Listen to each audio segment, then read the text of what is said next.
We're in the thick of free agency right now. Things going crazy with all these players potentially coming in and visiting, and then you've got all this other pro day stuff that we've got to break down, right? We don't have our main source that is usually in a normal year, the NFL scouting combine, where we can kind of see everything tangibly right in front of us, all the breakdowns, all the numbers, they're all right there, right? So the biggest issue in this post-COVID year is going to be the medical information as far as the NFL draft is concerned. So weak spot so that you don't go into draft day desperate at any one position. We saw that happen in 2018 when essentially Rod Marinelli kind of wanted his prototypical three-technique defensive tackle, and we ended up making a pretty poor decision there in round 2.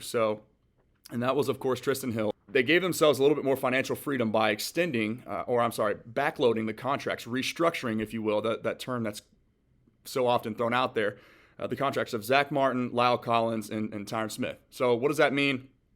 Basically, it means that they feel good about all three of those guys' health and their role within the offense moving forward into the future, their long-term future with the organization. So a lot of what happens is in the NFL, on the 5th day of the new league year, so in this case, it would have been March 22nd, 5 days after the March 17th new league year began.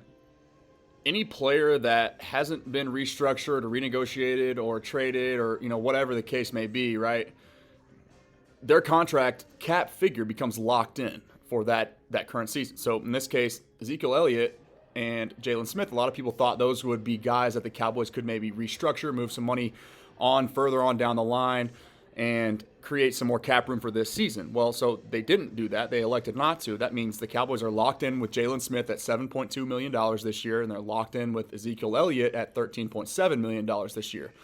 So that's all fine and dandy. Basically what that tells me, though, is that the fact that they weren't willing to push some of this year's money back, their guaranteed money, towards the end of their deals, tells me that the Cowboys don't really necessarily see those two guys in their long-term future, right? Obviously, running back is a very volatile, easily replaceable position, and Jalen Smith is a guy who has a lot of question marks currently looming on his name right now, just given his play. So what happens is a lot of times teams don't want to necessarily backload contracts just because of the injury risk, right? If you're pushing money backwards, that means that it's going to come back and you ultimately have to pay the price. It's like swiping a credit card, kind of, right? When you backload contracts, you're saying, hey, we like you, we have a plan for you in the future, let's just cross our fingers and hope you don't get hurt, okay?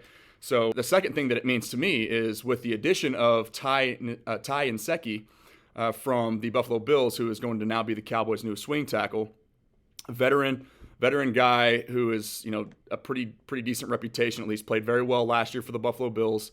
Cowboys bring him in, and that sort of solidifies those two tackle positions. The Cowboys now, I don't think they're necessarily priming themselves or preparing to take a tackle at 10, or at least it doesn't seem that way. And so, whether or not you think that they should is kind of up in the air, right? It's up for you guys to determine and be the judge of. But I feel good about that tackle position. If they're willing to backload those contracts, it kind of tells me enough that these guys are going to be okay for the at least for the foreseeable future. So now what they do with some of that money that they freed up, by that freed up $17 extra million, by the way. They bring in Keanu Neal. That's pretty well documented. Familiarity there with Dan Quinn, kind of your hybrid outside linebacker / box safety role. So remains to be seen how they choose to deploy him there. And then they also go out and get a guy, Brent Urban, who is 6'7", 300 pounds. So a pretty physically daunting stature there. But he also was graded by PFF. So he had the 3rd overall highest run grade. So that, that kind of bodes well. And, a lot of times why that's important to me is so you bring in Keanu Neal, who also graded higher stopping the run than anybody on the Cowboys roster last year. You add Brent Urban, who is going to be more of the same, and you sort of address that defensive tackle spot. But that's important because that's a spot that's been essentially neglected by the Cowboys in recent history. And it's a position that they refuse to kind of go after towards the top ends of the draft. Ultimately, the job of the defensive tackle, the one technique, the three technique, right? They're supposed to essentially occupy blocks, making it easier for your linebackers, the guys at the second level, the Jalen Smiths, the Leighton Vander Esch's of the world, to get north and south and, kind of just fly towards the football in pursuit and make plays. So that becomes more difficult if you got guys up front who can't hold ground, like Dontari Poe last year, like Gerald McCoy was supposed to come in and do. But then, you've got struggling Tristan Hill, who's trying to find his way. He gets hurt. So you've got all this weak spot, this weak point of your defense that teams are exploiting because they can't command blocks and double teams. And that all these interior offensive linemen pulling and whatnot, depending on the scheme, right? If it's a power run scheme, zone stretch, all that stuff. But you get these linemen that are basically running free, unimpeded, right at your linebacker. So your linebacker play is going to struggle. And that's where Jaylon Smith is drawing a lot of his criticism, because he gets to the point now to where he's not physical enough to really go through those blocks and kind of fill his gaps. So he's trying to run around them. And that's why you're seeing guys every single Sunday against the Cowboys running 30 running backs, 30, 40 yards down the field, because the Cowboys just aren't fitting run gaps, and Jaylon Smith is just getting completely blown and taken out of the play because there's nobody up front helping him out and kind of occupying those blocks. You address that position with Brent Urban. You bring in a guy like Terrell Basham, who is pretty much, from what I have gathered, replacing Aldon Smith, who they just let go today. That's breaking news as of a few hours ago. The Cowboys look to part ways, and the thing with that is with Aldon Smith, the man in his corner fighting for him was Jim Tomsula, who they had time together there during both of their tenures in San Francisco. So, like, Mike Nolan, he gets fired, Jim Tomsula gets fired, and so you just kind of draw the parallels there, right? Connect the dots. It just didn't really make so much sense anymore for Aldon, after 4 years of absence in the NFL, to continue to try to revamp his career here in Dallas. So they get younger at the position, adding on Terrell Basham, who, I'm not going to sit here and say he's the savior, but he's more of a rotational piece. He and Bradley and Nye and Dorrance Armstrong can kind of spell DeMarcus Lawrence and Randy Gregory. And with Terrell Basham, you're getting younger at that position, so it's more of a long-term play there, just on some ceiling, I guess, for the former third-round pick. But you're getting younger, and then, he played what, let's see. He started 9 games last year. Aldon Smith started all 16, and we know how strong of a start he got, right? He had 5 sacks in the first 8 weeks, but then after week 8, he didn't record a single sack for the remainder of the season. So you get Terrell Basham in here, age 27. He had 3.5 sacks last year and only half the starts. He only started half the games last year for the New York Jets. So you like to think he could come in and at least be a rotational piece there. But, again, that doesn't necessarily stop the buck. You've got to keep addressing that side of the football, but now we're seeing the Cowboys do that. I talked about guys that they're potentially bringing in, right? We hear the name Malik Hooker, former first-round pick who tore his Achilles last year for the Colts in week 2. Can't stay healthy, but, essentially a limitless ceiling, a guy that was so highly touted coming out of Ohio State. The Cowboys are bringing him in kind of more or less to evaluate where he's at in his recovery from his Achilles. Is he going to be a guy that will be healthy when the time comes, it's time to report for camp? And can he be someone that we can rely on?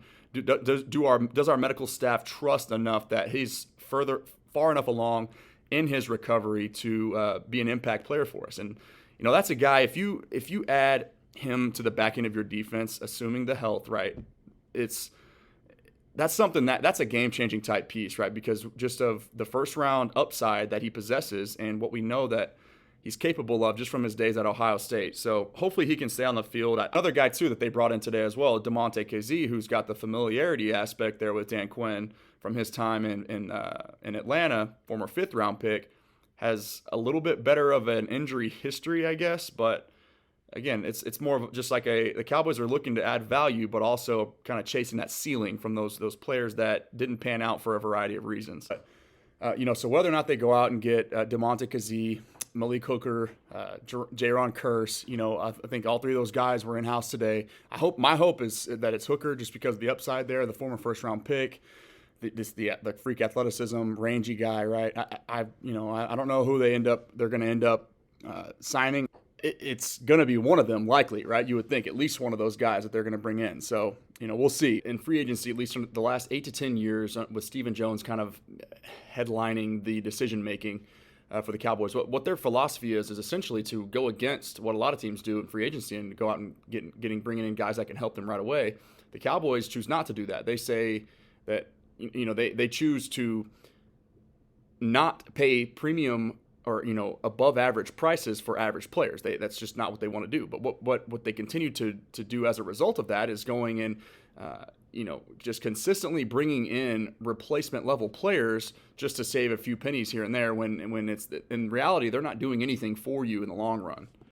The Cowboys hold 10 picks in the 2021 NFL Draft. We talked about some of the stuff there, and again, it's the Cowboys. They may have their pick of the litter as far as the best defensive player in the draft, or who they value, who they deem to be that. So, again, Gil Brandt put out a list today. The top 10 players that he has for this upcoming draft are all offensive players, all from the same side of the football, and so we all feel good about the offensive side of the football. I think it's pretty safe to say that. But then what we have to remember is drafting for need and drafting best player available. We have to kind of be prepared for the potential of the Cowboys saying, hey, this guy, this value here at the 10th overall pick is too good to pass up. It's the exact same thing that happened last year with CeeDee Lamb, right? Nobody anticipated him falling. 2020 NFL Draft.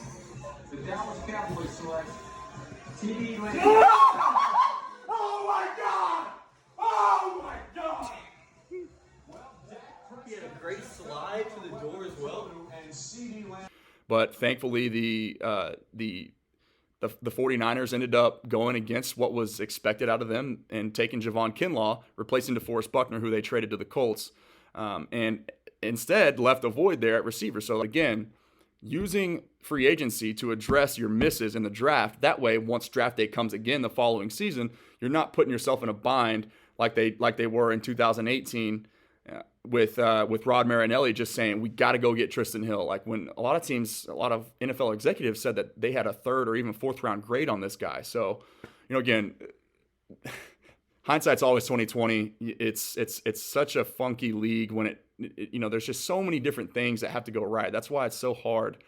All these all-time great quarterbacks, they get to the Super Bowl one time if they're lucky, right? So it's so difficult, and you catch a lot of criticism as an organization for not living up to your expectations, but we live in a world of expectations, instant feedback, instant analysis, instant everything, right? So step one for the Cowboys, first and foremost, is stopping the run, and they've made steps towards addressing that, and I think they're going to continue to do so. They've got, like I said, 10 picks in the 2021 draft, and there's a lot of darts that they can throw at guys in positions of need on that defensive side of the ball. So I'm just going to go over two of my favorite names right now and explain why I think that this would be the ideal scenario here, assuming that there's nobody else on the Cowboys draft board that's just staring them in the face at 10, right? Patrick Surtain, the cornerback out of Alabama. J.C. Horn, the corner out of South Carolina. So a lot of the biggest knock on Patrick Surtain was that he was kind of just your high IQ, very instinctual, physical tackling, just kind of shadow corner, right? Big-bodied guy, pretty good straight line speed. But the question mark was the athleticism. Like, does he lack twitch? Like, can he keep up and line up against an opposing NFL team's number one receiver? Well, so all those question marks, I think, were essentially erased at his pro day yesterday. He goes in, he logs a 4.46 or a mid 4.4 multiple times, or two times in a row, and then he jumps 39 inches, so almost a 40-inch vertical.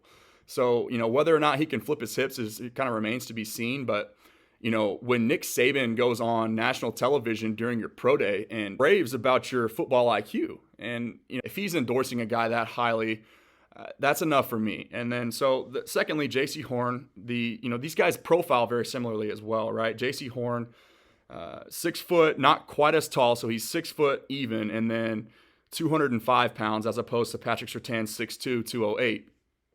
J.C. Horn, though, is kind of the guy who, at least to me, like I see when I follow his some of his highlights and stuff and listen to some of the people like Jeff Kavanaugh, Brian Broaddus, those types of guys, even Bucky Brooks and Daniel Jeremiah, who have a great podcast as well. But they talk about J.C. Horn's athleticism. Like, he's the guy that just kind of pops, like the super fluid athlete, the quick twitch, the hyper aggressive, just shadow corner. He goes out and runs a 4.39 40. These are all hypothetical or alleged numbers, right, based on pro days. So it's kind of tough to evaluate what's real and what's not. Again, that's why I talked about sifting through some of the BS when it comes to the evaluation and the preparation for this draft, right? We don't have the NFL scouting combine where it's like the gospel end all be all information. So again, grain of salt with some of these numbers, but when 3 scouts reportedly all have the same number at 4.39, I think there's a pretty good indicator there of the type of speed we're talking about with J.C. Horn.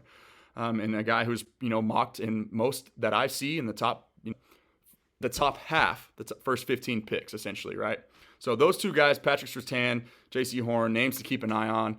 And, hopefully the Cowboys hit on that guy. You pair up one of those 2 with a guy like Trevon Diggs, and I think you're, shoring up the interior of your defensive line, getting some help up there with guys like Brent Urban, and then a few other names that I'm going to address here in future videos, kind of breaking down some names that I like on day 2 of the draft that could help you at the defensive tackle spot, stopping the run. But I have this theory about defenses and the way to go about optimally building a formidable one. And again, this is sort of like anecdotal evidence here, but I almost feel like the new era, the modernized era of the mobile quarterback, coupled with the team's willingness, and at least the NFL's willingness to adapt the more college football style, just air raid kind of aerial attack, is those mobile style quarterbacks and that passing philosophy sort of neutralizes the prototypical, stand or build from the front 7 back, right? Get those edge rushers that can get in there and pressure the quarterback and just wreak havoc up front and create those QB pressures, those QB hurries, those QB hits, right? Those sacks. I almost feel like the Brian Flores philosophy out in Miami is more optimal now in today's NFL, right? Because you're going out, you're getting guys like Byron Jones, one of the highest graded cover corners in the league, and then you also got a guy like Xavier Howard out there as well. So the Miami Dolphins weren't the most formidable front 7 in terms of sacking the quarterback last year, but they were a 10-win team. And literally the flip of a switch, because they go out there and they've got all of a sudden 2 cover corners that can go out and just give guys hell on the outside. Like they're more or less blankets, just guys that teams don't want to throw at. So I could be wrong there. Maybe it depends on your division. Like if you're in the NFC South, when you've got guys like Drew Brees and Tom Brady, then yeah, maybe it's more important for, to have a legitimate pass rush, like, kind of prioritizing that aspect, for guys that are just kind of your old school pocket passing, just standing there in the pocket, right? So again, I don't know how much merit that has. Maybe I'm crazy, but let me know who you want to see me break down. I'm going to start talking about a lot of these prospects that, especially on the defensive side of the ball, that I like. Maybe do some video breakdowns and some analysis there.